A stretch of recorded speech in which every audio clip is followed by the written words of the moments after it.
So ngayong araw guys, naimbitahan nga pala kami at ng mga kaibigan ko na i-feature itong mga paros dito sa lugar namin. Naimbitahan nga pala guys tayo sa segment ng Dapat Alam Mo. Kaya eto guys, kasama ko yung mga kaibigan ko ngayong araw at nanguha nga pala kami ng napakaraming paros dito. Kaya tara guys, samahan nyo kaming ipakita at ipatikim sa kanila itong mga paros na lulutuin natin. At sama-sama na rin tayo mag-adventure at mag-food trip ngayong araw. Let's go! So what's up mga kanapadaan lang. So ngayong araw nga guys, syempre maaga kaming nagising nito mga kaibigan ko. Ngayong araw nga pala guys, ang shoot para i-feature yung mga paros natin dito. Marami kasi guys na curious kung ano yung mga tinatawag nating paros dito sa lugar namin. Kaya eto guys, gagawa na natin ng movie. Ayun o, movie. At dahil nga guys, napakarami natin dito mga supportive na kaibigan, eto guys, sasama daw sila ngayong araw para tulungan tayo. Isa rin talaga guys ito sa mga pangarap namin mula nung nagsimula kami dito sa vlogging na ma-featured sa mga ganitong eksena.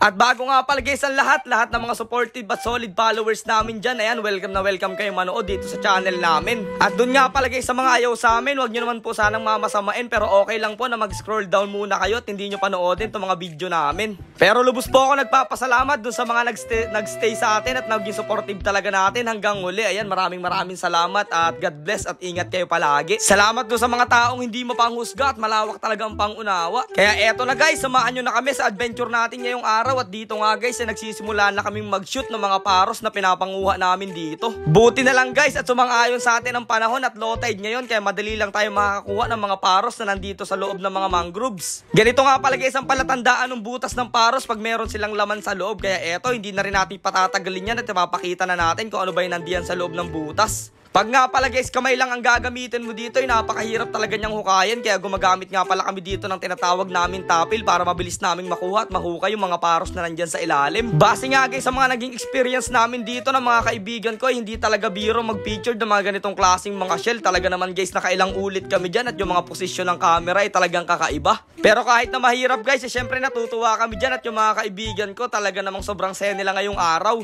At para rin guys, mabilis kaming makarami sa pangunguha ng mga paros dito, ay syempre nagtulong-tulong na rin kami dito ng mga kaibigan ko. Eto nga paros nga pala guys sa isang uri ng shell dito sa lugar namin at matatagpuan mo guys dito sa mga ugat ng mga mangroves dito sa loob ng mga parang gubat na to. Kadalasan nga pala guys nakikita yung mga mangroves dito lang sa gilid ng may tubig. Ang paros nga pala guys ay parang kalintulad siya ng tahong, pero yung kulay niya guys ng balat niya ay kulay yellow at medyo creamy siya guys pag kinain at mas masarap siya kaysa dun sa tahong. Ganito nga lang pala guys ang strategy namin sa pangunguha nito, binabox lang namin dito yung putik saka namin bibiakin dito sa gitna. At ayan na guys, makikita nyo na ganito yung itsura ng mga paros na nandiyan sa loob. Saglit pa nga lang guys kami nangunguha, pero eto na kaagad yung mga nakuha namin. Medyo marami na rin kaagad kasi nga guys tulong-tulong kami. Dito nga sa part na to ay tamang pahinga muna kami at syempre tamang biruan at kwentuhan at tawanan lang muna kami dito ng mga kaibigan ko. Pagkatapos nga guys namin magpahinga dyan, syempre patuloy na ulit tayo dito sa pangunguha natin ng mga paros kasi medyo tanghali na, kailangan na rin talaga nating makarami at baka maabutan pa tayo dito ng high tide. Medyo mahirap nga lang guys manguha nito mga paros kasi pag medyo matigas guys yung lupa tapos meron pang mga ugat nito mga mangroves ay napakahirap talaga lang nalang kunin. At dahil nga guys medyo matigas dun sa unang napwestuhan natin ay lumipat kami dito sa may kabila ng mga putik at medyo malambot dito at dito kami guys nakarami talaga ng panguha namin. Eto na nga pala guys yung mga nakuha namin lahat na paros. Ayan, marami na rin yung pagluluto at okay na rin yan, kaya sisimulan na natin. Pero bago nga guys kami mag-cooking segment ay syempre i-interviewin muna tayo dito para magtanong ng mga bagay-bagay tungkol dito sa mga mangroves at tungkol din guys dito sa mga paros na nakuha natin. At eto na nga pala guys yung pinakang behind the scene nitong aming mga shoot dito. Ang unang first step nga pala guys natin gagawin ay magpapainit muna tayo dito ng tubig at pagkatapos nyan guys ay ilalagay na natin itong mga paros natin. Iintayin nga lang guys natin yan lang ilang minuto hanggang sa bumuka sila at mahiwalay na yung laman doon sa pinakang shell nila. At makalipas lang ilang minuto guys, eto na sila. Ready, action! Action direct! Ayos, paligawin natin yan. Ipan mo yan ha, palingasin mo. Ayos. Okay.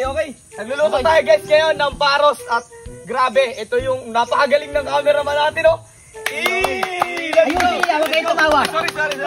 Let's go. Sorry. Ayan. Okay. Ayos. Good. Cut. Okay. At ayun na nga guys, lumabas na mga kakulitan ito mga kaibigan ko. Talaga naman, kala mo naman movie talaga yung ginagawa. Pero syempre nakakatuwa lang kasi sa likod ng mga nangyari dito sa aming page nandito pa rin yung mga kaibigan ko at balak pa rin talaga namin ituloy itong ating channel na nasimulan. Hindi lang naman kasi guys isang tao lang o dalawang tao lang yung naghirap dito sa page namin. Talagang kumilos kami dito ng iisang team at talagang pinaghirapan to ng lahat. Pero bago pa ang lahat syempre balik na muna tayo dito sa ating nilulutong paros at eto na nga pala guys yung finished product niyan. Grabe, sobrang sarap niyan guys. Inadobo nga pala natin yan at nilagyan natin ng oyster sauce. At eto na guys, the moment of truth. Syempre nagsama muna tayo dito ng dalawang kaibigan natin para ipatikim sa kanila kung ano ba talaga ang lasa nitong mga niluto namin. Medyo nahihiya nga guys kami sumubo dyan ng mga pagkain kasi kitang-kita nyo naman napakalalaki ng mga camera na nakatutok sa amin dyan. Talagang paniguradong kitang-kita wari. Pero in-enjoy lang guys namin yung moment para hindi na rin kami ma-pressure at grabe guys, sobrang ganda ng mga ginawa natin ngayong adventure. Kaya ayun guys, hanggang dito na lang muna tong mga video natin na to at abangan nyo na lang guys ito sa Dapat Alam Mo, ipapalabas itong mga ginawa nating video na to. Patikim pa lang to guys, kaya abangan nyo yung full video nito. Kaya hanggang dito na lang muna guys, kita-kits na lang ulit tayo sa mga susunod na adventure and to God be the glory.